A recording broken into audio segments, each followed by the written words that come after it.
Good afternoon, my name is Michael Cook. And my name is Stephen Johnston. Thanks for joining us today. We are putting together a series of video webinars for you folks out there based on our book, Equicapita's Little Book of What Next, to effectively serve as a bit of a tool for entrepreneurs when they go through the daunting process of preparing and selling your business ultimately. Yeah, and so what you'll find as you watch these various webinars is we're going to roughly follow the series of chapters that you'll find in the book, with the idea that you can pick and choose as to which ones might be relevant, and if you're so inclined you can watch the entire series. And so without any further ado, I think we'll jump right in with chapter 1, which in the book is called the prologue, which is really at a very high level sets the stage for some of the things that we think entrepreneurs, particularly entrepreneurs who own SME businesses, will be facing in the next 10 to 20 years as they go to market with their businesses. And so maybe I'll just start things, Mike. Yeah. So really what you see is two key drivers, which the first is a very well understood demographic process, which is that there's a very large number of baby boomer entrepreneurs who are now approaching their retirement years, and in the case of those entrepreneurs that own SME businesses, in order to fund that retirement, they have to look potentially at a sale of the business. And so the one part... And just to clarify, and by SME, you mean small to medium-sized businesses, which we typically characterize when we're working with Equicapita is businesses with between 10 and 200 employees or $5 to $50 million in value. Yeah, and that's a really good point, because all of the comments we make have particular relevance to that part of the market. And so really what you can pull out of that first piece is that there's a very large number of businesses that are going to be going onto the market and as this demographic trend evolves.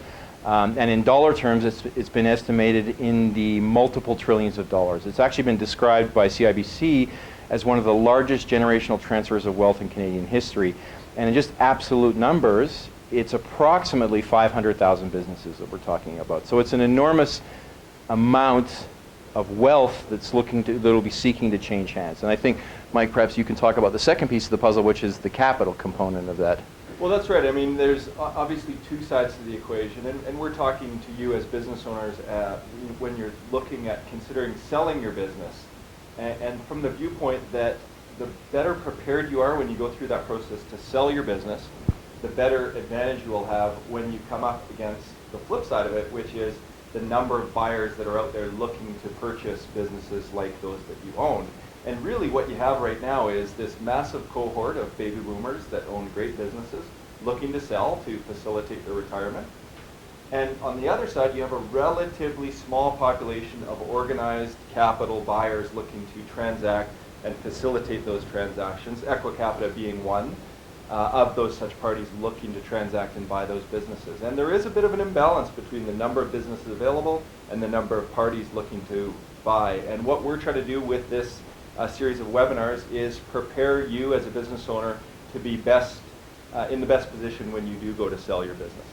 Yeah, and I mean that may sound like a daunting task. A lot of businesses, not a lot of buyers, but forearmed is forewarned, or forewarned is forearmed, and the purpose of this book is that forewarning, which is to just address some relatively straightforward in principle, but probably hard to execute in practice, things that you can do to help facilitate the sale process. And you may find it odd that a private equity firm that actually buys businesses would be even considering assisting you in this process, but actually we take the view that the more knowledge that the vendor has, the owner of the business has, the smoother the process is, the more likely we are to come to fair and equitable arrangements, and it makes the sale process much simpler for you, and of course it makes it much simpler for us. So that's our incentive in doing this. Yeah, I think that sets the stage well for this webinar series, and tune in for the next segment.